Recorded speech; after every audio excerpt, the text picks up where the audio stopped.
let's take it through to lunchtime.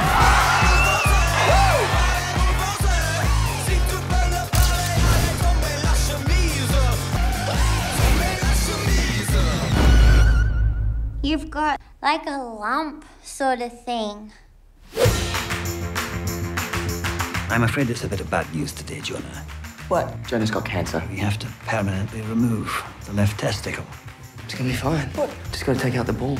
So, g'day guys. Welcome to the Flicknicks. Congratulations on a wonderful film.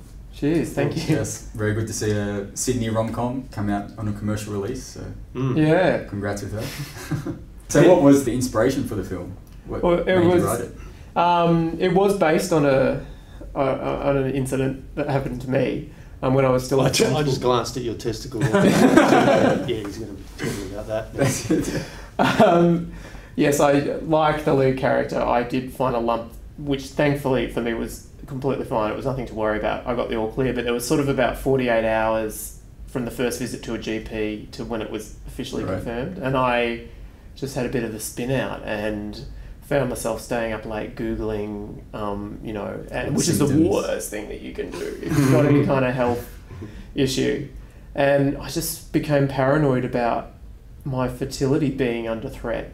And that just sort of provoked that whole what if you only had a really finite amount of time left to have a kid. Now, tell us about the party house in Newtown and about filming in the Inner West. Well, we always had different reference points really during the writing of the script for the house. Not that had any influence on what was on the page, but certainly Mike's reference, I'm sure, were his share house years in North Ryde and Epping, and the last bit in Glebe. And for me, it was the years that I spent house sharing with mates on the West Coast in Perth. It was really once we knew we were going to be shooting in Sydney that, for me, it had to be sort of Newtown, Erskineville, and so we're always looking around there. And really, it was hard to find a place that would have us, as you say. And that was right visually and going to give us, enough that was cinematic and enough room as well to really make it cinematic in that house, inside the house. And then at the very last minute, the location manager came across this place, which is known as the Nunnery, that house on Forbes Street. It's an iconic share house, that has big parties, and so the neighbours are kind of used to parties coming out of that house. And it was a nunnery in the early 1900s. And I don't think it had ever been renovated from its original state, so it was, decrepit. We had to lift it to a level that was probably more suited to what these guys would live in. But at the same time, it was the texture of how, and the sadness of it that attracted me as well. That this guy kind of owns it. He's inherited this house from his mum who died, and so it needed to feel like a bit like a burden as well as a great kind of ramshackle kind of residence. What were the challenges of writing about Generation Y in Australia? It was a challenge for us to make sure that it felt it was authentic, and we were quite rigorous with each other in terms, particularly the parties. We thought there would be nothing worse than if these parties were on screen and they looked like movie parties. And Pete, I have to say in particular, was incredibly rigorous about that, and just making it feel textured and real and appropriately messy and dark. and Did that require a lot of research? Do you have to go and hang out at some nightclubs, find out? I went to one party, but also I went to a party when I was 19 once, and I just took myself back to that. So just to those two parties. But they were good ones. Yeah, well, that's sort of, it's about the quality. Do you think with this genre, I mean, it's so often when you make Australian films, it almost appears as though you've got to almost invent the industry and the audience and the product all at the same time. Do you think that possibly the future for Australian film, as its bread and butter, is to make quirky rom-coms?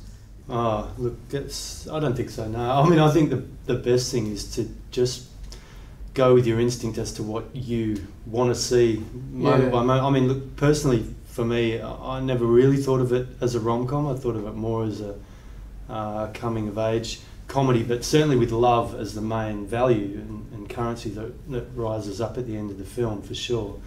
But it's harder for me to sort of place it in that in within that particular genre. I at least think that the style and the tone of the film kind of goes some way to subverting those comparisons with other rom-coms, and structurally as a story, it's got some pretty strong points of difference to most rom-coms that come out of Hollywood, and we've got shenanigans and stuff in ours that are sort of a feature of most rom-coms for sure. And our actors aren't ugly, I have to unfortunately admit, but that's a cross that the film bears. Yeah.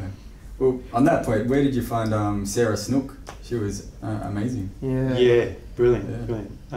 It was a long casting process, and she was sort of 2 years out of NIDA, at the stage of casting, so she wasn't very well known. But right from the first time that I saw Sarah, something that really struck me about her was not only how much she embodied the detail in the character and in the scene that she was doing, and conveyed the character in a way that was very similar to the way Mike and I had imagined her, but also how much she conveyed the sense of Jonah, of who Jonah was, just through her reactions to him. Yeah. It's kind of like that thing where you learn a lot about someone through their friends, through what their friends say about them or how their friends act around them. You could really get a sense of his story as well as who she was just by watching her performance. Yeah. For me, it was actually her second audition. Watching that test come through was one of, I sort of imagine it must have been what people felt like when they first saw Cate Blanchett or Toni Collette, or I still remember where I was. I was in the dingy office in Fitzroy when I saw it. I just remember watching it thinking, she is amazing, and we're going to be so lucky if we get to capture this girl at this age in her first lead. It was it's such an exciting part of the whole thing. Yeah. For both of you, what is it that you'd most like audiences to take away from this film?